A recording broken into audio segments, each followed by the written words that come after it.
जीवन्मुक्तिप्रदं देवं क्षमापूर्णं Paramahamsa Nityananda is a rare living incarnation, a yogi by birth. He has been expressing his power of enlightenment since birth. He has authored more than 500 books in Tamil and English, books in Telugu, Kannada, Malayalam, Hindi, Sanskrit, Gujarati, Oriya, Bengali, Marathi, French, Malay, Polish, Portuguese, Italian, German, Danish, Spanish, Russian and Chinese, with translations in 26 languages are available. He is also an exemplary speaker with over 8,000 hours of profound life solutions through his discourses. Social services such as Annadan, free medical care, free educational services, ashrams, schools, temples, hospitals established in more than 140 places around the world offer exceptional services. A powerful spiritual healer who has healed millions of people of diseases from migraine to cancer. A Kriya Yogi who has formulated Kriyas for physical health and mental well-being benefiting thousands. A living master who offers practical solutions for our everyday problems. Having meditation centers in 151 countries including Bidadi, Tiruvannamalai, Rajapalyam, Salem, Hyderabad, Varanasi, Los Angeles, Ohio, Seattle, San Jose and Phoenix. He is the founder and spiritual head of Nityananda Dhyanapitham, a spiritual guru for 10 million followers, an incarnation who transmits the highest spiritual energy through initiation. A contemporary yogi who has revived the Vedic science of yoga worldwide through thousands of yoga centers.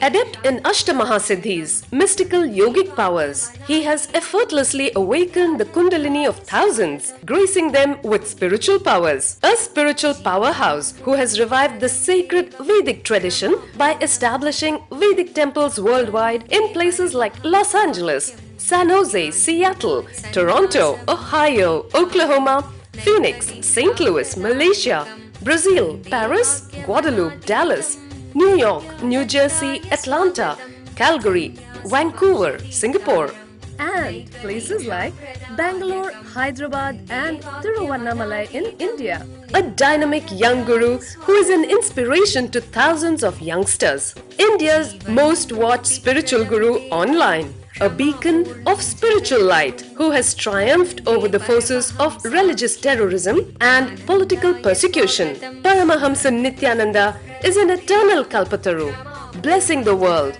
with the boons of material abundance and spiritual enlightenment.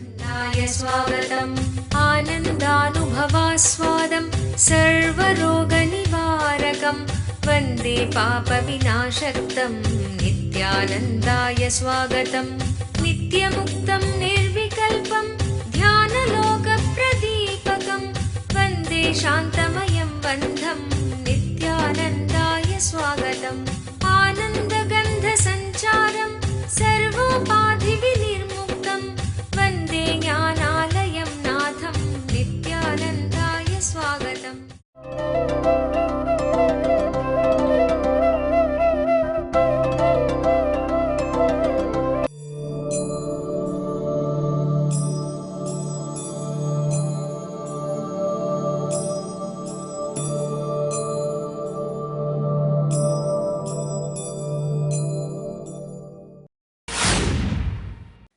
Question is from Nitya Manasa, Bangalore, India. Pseudo-enlightenment seems to be a popular disease these days. More and more people are trying to claim enlightenment and influencing other people. I myself was saved from the brink of such a disease by your teachings. Can you say something on how we can help these sick people get back well soon? Nitya Manasa, Bangalore, India. Manasa, it's a very important question. First, let me read out the question. Pseudo-enlightenment seems to be a popular disease these days. More and more people are trying to claim enlightenment and influencing other people. I myself was saved from the brink of such a disease by your teachings. Can you say something on how we can help these sick people to get well soon? Manasa, first we need to find out whether this question itself is coming from sickness or wellness. Let me describe two different situations. There are some people faking it to make it. They are not pseudo-enlightened people. I myself have given this as a technique to so many of my disciples. Live as enlightened. Boldly stand as enlightened. When I give this process, I cannot expect them to be enlightened immediately in that moment. But they may fail 10 times. Even if they fail 10 times, maybe in 1 year, they will stand up and their whole day-to-day actions will become the actions of an enlightened consciousness. Even if they have done that much, that's a great achievement. See, when an emergency situation comes, not radiating enlightenment is only a small flaw. Even if they come to a level of everyday life becoming a enlightened cognizance, they achieved big. So then slowly that becomes the muscle memory and biomemory. It is possible as a technique enlightenment can be practiced. Enlightened cognition can be a technique. Maybe some people who are faking it to make it. When you see their flaws, you may see, no, these fellows are pseudo-enlightenment. No. Whether they have pseudo-enlightenment or they are in the tapas of living enlightenment can be seen only, can be decided only based on their personal intention. A man who is filled with pseudo-enlightenment may try to force enlightened cognition on others but not on himself. Man who is living to achieve it, living enlightenment, to radiate enlightenment, he will be forcing the enlightened cognition on himself. He will be working on the enlightened cognizance on himself. So, sometime even the people who are living to radiate might have created irritation in you. So if you got this irritation from the people who are living to radiate, then you are wrong. If you got this irritation really some pseudo fellows, then you are right. This is the first part. Second, I myself was saved from the brink of such a disease by your teachings. No, I don't want to accept your praise. I am very clear. If you accept the praise from the wrong people, be ready to accept the pain and defamation from the same people. But fortunately, from the beginning, I never accepted anybody's praise. Maybe when you say you are saved from the brink of such a disease, I don't know whether you saved yourself from the pseudo-enlightenment disease or you lost the confidence for living enlightenment. Because both looks same externally, but the internal intention is what makes whether you are living to radiate or pseudo to be in a bigger soup, bigger mess. That is decided only by personal intention. So the person who put this question, I wanted you to analyze you, whether, because criticizing enlightenment as pseudo-enlightenment has become a fashion in the modern days. In you also find out whether the pseudo-enlightenment concept is an honest spiritual growth, or are you losing the confidence? Next question. Meher, both are one and the same. When I say, let me read the questions. Recently when you mentioned in morning satsang that we human beings don't know how to relax from life.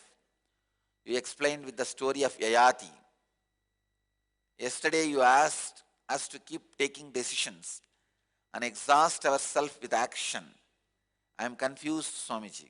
Meher, if you continuously keep taking decisions and exhaust yourself with action, you will not have the hangover of Yayati. Yayati never took decisions and exhausted himself in life, in action. He always had hangover. He was jumping chuck like a monkey. Desire is not wrong. Having so much of desires, you have never time to fulfill even one desire is wrong. Desire to have a cup of coffee is not wrong. But by the time coffee is ready, already you are worried about having a buttermilk. By the time buttermilk is ready, you are already started worrying about having a beer. And by the time beer is ready, you are already started worrying about the nectar. But finally, from the morning till night, you never drank anything. That is what is wrong. Your life is running only in this way. Project plan, and deadline. For what? For project to die. But never, ever you enjoy, live. Yayati could not relax from his life because he never enjoyed. By that time he is enjoying something in his life, his mind is already there in something else. By the time he is enjoying something else, his mind is there something else. Continuously. Moving. Never living. See, in the US, when they did the 9/11 attack, the attack turned to be so worst because all the flights had unused fuel. Just now they filled. The fuel created more mess. Same way, when you came in your body, you have certain fuel, prarabdha. If it is unused, your death will be a big explosion, suffering. Because the remaining fuel is going to explode and burn you. If all the fuel is exhausted, the suffering would have been lot less. Understand? Yayati moved around but never exhausted the fuel. When I say exhaust yourself in action, I am saying empty the fuel, burn all the fuel. Let the prarabdha be completed. Then naturally you will see you are ready to relax from life. Only a person works hard whole day, his body is ready to relax from life, action and sleep. Whole day you are lying down, what will happen in the night? Night also you will be lying down, tossing around. Suffering during the death is nothing but tossing around, because whole day you did not do anything except lying down. So work to relax, live to die, in to be out. In Bhagavad Gita, 4th chapter, Jnanakarma Sannyasa Yoga, 20th verse, I tell you, you don't even need to give up your desire for name and fame. Desire for name and fame is more like an innocent desire for having a banana. Cheap, the comedian's desires. That is not a big thing. Recently I saw one comedy clip where that comedian was caught for stealing. He says, hey, my level of stealing is only 5 rupee, 10 rupee. Don't blame me for 5,000, 10,000 rupees stealing thieves. This name and fame desire is like a small foolish. It is not criminal. But this clinging to the reward of performance, you see, that is deeper. I'll give you the exact difference. Clinging means internally, cunningly, as a pattern, outside showing I don't care for name and fame. No. But internally, expecting others to praise you even for not being touched by name and fame. Clinging is the villain's quality. Desire for name and fame is more like a comedian's quality. It is very innocent. I am always happy about the people who have desire about name and fame. You don't need too many things to satisfy them. Just say, hey, you look great and your dress is clean, even though it's smelling. You performed well. Over. The person is already in ecstasy. I know the standard statements. For men, you should tell, oh, you did great job. For women, you should tell, you look great. That's all. It's 2-3 statements only. Very innocent. Bole Baba. This desire for name and fame like a Bole Baba is not a problem at all. It is sometimes even sweet. But this clinging is very cunning villain game. It is not Bole Baba game. It is villain's game. Very dangerous. There, they expect a reward for performance, and they delay things if they don't get the reward. It is all cunning political game. I can say it is a poison inside your stomach. Anything you eat will become poison because poison is inside your stomach. Clinging.